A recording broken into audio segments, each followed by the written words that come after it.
নমস্কার, কেমন আছেন সকলে? আশা করি সকলে ভালো আছেন। এখন তো ভীষণভাবে ওয়েদার চেঞ্জ হচ্ছে, অসুখ-বিসুখও হচ্ছে। বিশেষ করে জ্বর, সর্দি, কাশি তো লেগেই আছে।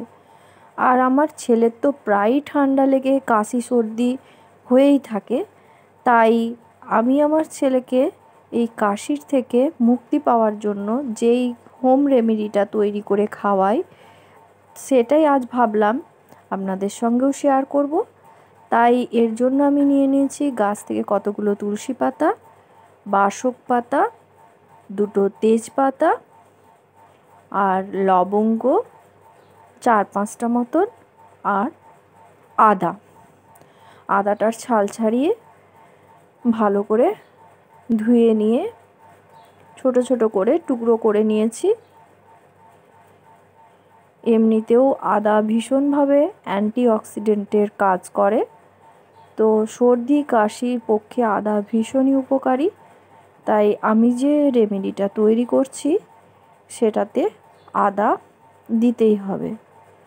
আর নিয়েছি যে বাসক পাতাগুলো, অনেকেই সাদা বাসক পাতা নেন, কিন্তু এই বাসক পাতাতে কাশিটা খুব তাড়াতাড়ি সেরে যায়। এটা লাল বাসক পাতা। তো যখন আমি তৈরি করব তখন দেখলেই বুঝতে পারবেন যে রঙটা কেমন পরিবর্তন হয়ে গেছে। তো এই জন্য আমি লাল বাসক পাতাগুলোই নিয়েছি। তো এইভাবে আদাটাও ছাড়িয়ে নিয়েছি আর ছোট ছোট করে কেটে নিচ্ছি। পুরো আদাটা আমার লাগবে না, যদিও 3-4 টুকরো দিলেই হবে। এরকম সরু সরু পিস করে নিচ্ছি। কাশির ক্ষেত্রে বা কফ তোলার ক্ষেত্রে এই রেমেডিটা ভীষণভাবে কার্যকর। আমার ছেলের যেহেতু প্রায়ই ঠান্ডা লাগে আর আমাকে এটা প্রায় করতেও হয়, আর আমি এর থেকে ভীষণভাবে উপকৃতও হই, তাই আমি ভাবলাম এই রেমেডিটা আজকে শেয়ার করব।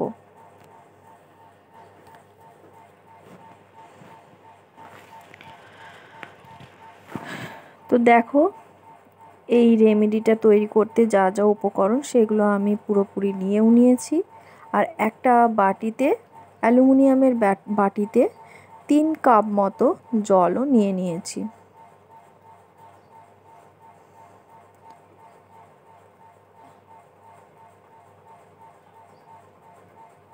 এবার এই জলটা ফুটতে দেব আমি। যখন জলটা পুরোপুরি ভালোভাবে ফুটে যাবে তখন একে একে সব জিনিসগুলো ওর মধ্যে দিয়ে দেব। প্রথমেই যে বাসক পাতাটা আছে ওটাকে আমি টুকরো টুকরো করে কেটে নিচ্ছি।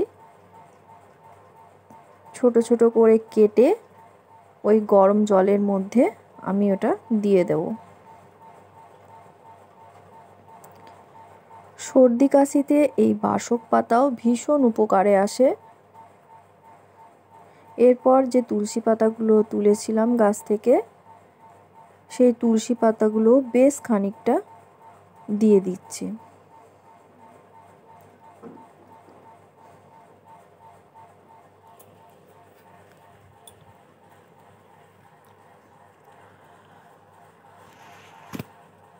মাঝে মাঝে চামচ দিয়েও এপিট ওপিট করে নেড়ে দেব, যাতে ভালোভাবে সব কিছু জিনিসগুলো মিশে যায়। এরপর যে দুটো তেজপাতা নিয়েছিলাম সেই দুটো তেজপাতাও ছোট ছোট করে কেটে ওর মধ্যে দিয়ে দিচ্ছি।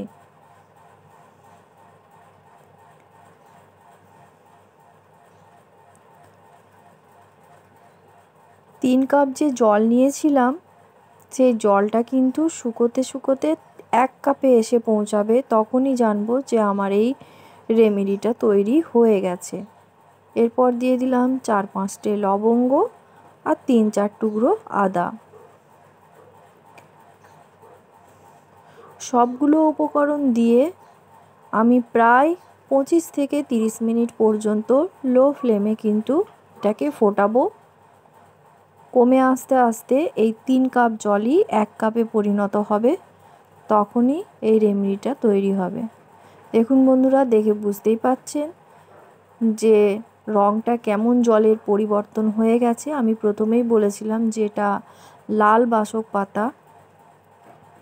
এই পাতাটা ফুটে গিয়ে জলের কালার সম্পূর্ণ চেঞ্জ করে, কিন্তু ভীষণ উপকারী এই পাতা। যারা জানেন না তাদের জন্য নতুন হলেও এই পাতাটা ভীষণ উপকারী, আর যারা জানেন তারা তো জানেনই যে কি ভীষণ উপকারে আসে এই পাতাটা। তো এইভাবে ফুটিয়ে যদি দিনে 2 থেকে 3 বার খাওয়ানো যায় তাহলে কিন্তু 2-3 দিনের মধ্যেই কাশি সম্পূর্ণভাবে সেরে যায়। যতই বুকে কফ জমে থাকুক সেটাও কিন্তু উঠে আসে। 25 থেকে 30 মিনিট ফোটানোর পর আমার এটা পুরোপুরি তৈরি হয়ে গেছে। আমি এটা ছাঁকনির সাহায্যে ছেঁকে নিচ্ছি। এই এত গরমটা কিন্তু আমরা অবশ্যই খাওয়াবো না, কিছুটা ঠান্ডা হতে সময় দেব।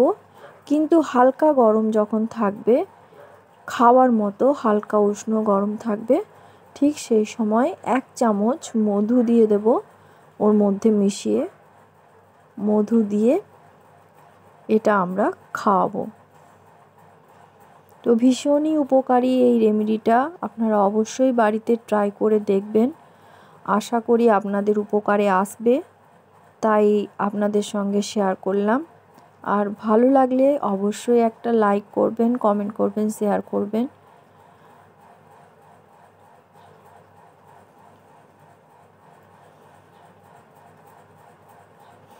এই ওয়েদার চেঞ্জের সময় বাড়িতে বাড়িতে কাশি, সর্দি, কফ প্রায় লেগেই থাকে। তাই সকলের সুবিধার্থেই আমি এই রেমেডিটি সবার সঙ্গে শেয়ার করলাম।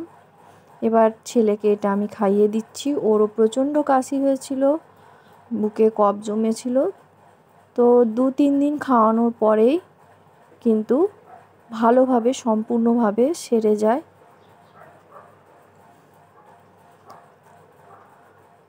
আজ তাহলে এই পর্যন্তই। দেখা হচ্ছে আবার নতুন কোনো ভিডিও নিয়ে।